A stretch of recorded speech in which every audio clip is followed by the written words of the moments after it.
Assalamualaikum warahmatullahi wabarakatuh.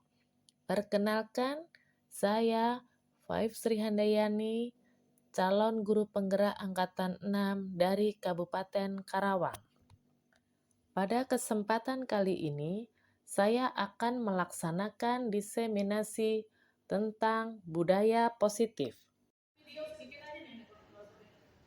Nah, dalam melaksanakan budaya positif itu, pada saat ini yang pertama kali adalah saya ingin menyampaikan tentang disiplin positif dan nilai-nilai kebajikan universal serta teori motivasi, hukuman, dan penghargaan. Seringkali kita ada miskonsepsi disiplin itu dalam bayangan kita adalah supaya orang itu taat aturan. Ya. Tetapi ternyata disiplin itu pengertiannya lebih dari sekedar itu ya, bagaimana dia bisa membawa dirinya. Nah, dalam melaksanakan budaya positif itu, pada saat ini yang pertama kali adalah saya ingin menyampaikan tentang disiplin positif dan nilai-nilai kebajikan universal serta teori motivasi, hukuman, dan penghargaan. Seringkali kita ada miskonsepsi disiplin itu dalam bayangan kita adalah supaya orang itu taat aturan. Ya. Tetapi ternyata disiplin itu pengertiannya lebih dari sekedar itu ya, bagaimana dia bisa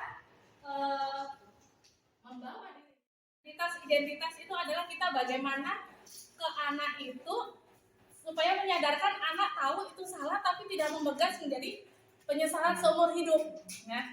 Jadi tidak dipermalukan. Iya, tidak dipermalukan. Pokoknya tidak menimbulkan memori yang negatif.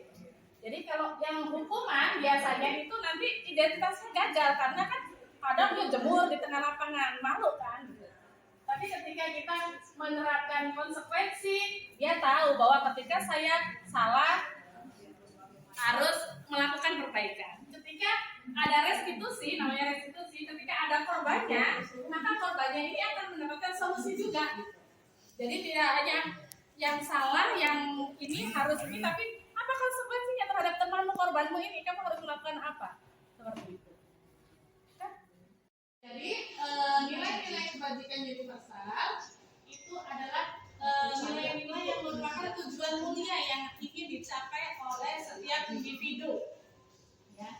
Menurut dosen, nilai-nilai kebajikan itu ketika diimplementasikan dalam dirinya itu akan menggerakkan motivasi dari dalam diri dia. Jadi ketika dia menyadari, oh ini dilakukan karena tujuannya ini sesuai dengan keyakinan yang kebajikan yang saya miliki, maka dia akan dengan sendirinya melakukan atau mematuhi aturan atau disiplin dari motivasi dalam diri mereka sendiri. Seperti itu.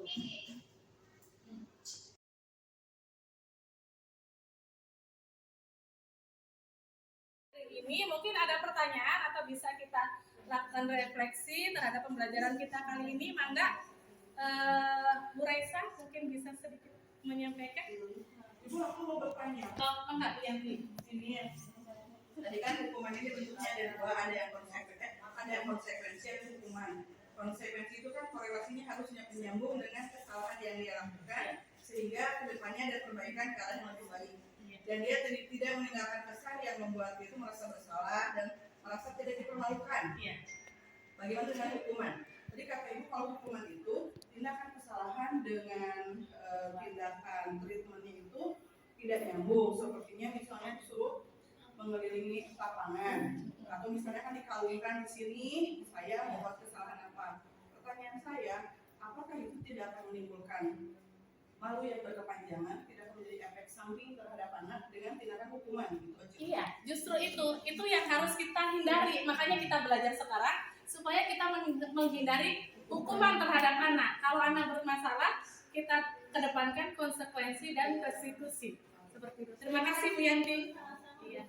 Baik. Kalau anak berbuat salah, jadi jangan langsung hukum. Iya. Jadi seperti tadi pada absel, ya, pada absel. Kamu kenapa kok tidak terlihat konsentrasi? Kenapa malas-malasan? Setelah kita gali, ternyata anak itu tiap malam tidur jam 11, jam 12 malam karena nemenin ibunya jaga pecel lele. Sehari-hari sampai 5 kali harus nimba air karena tidak ada dan nimba air untuk ngisi kamar mandi seperti itu. Jadi memang anak secara ini sudah lelah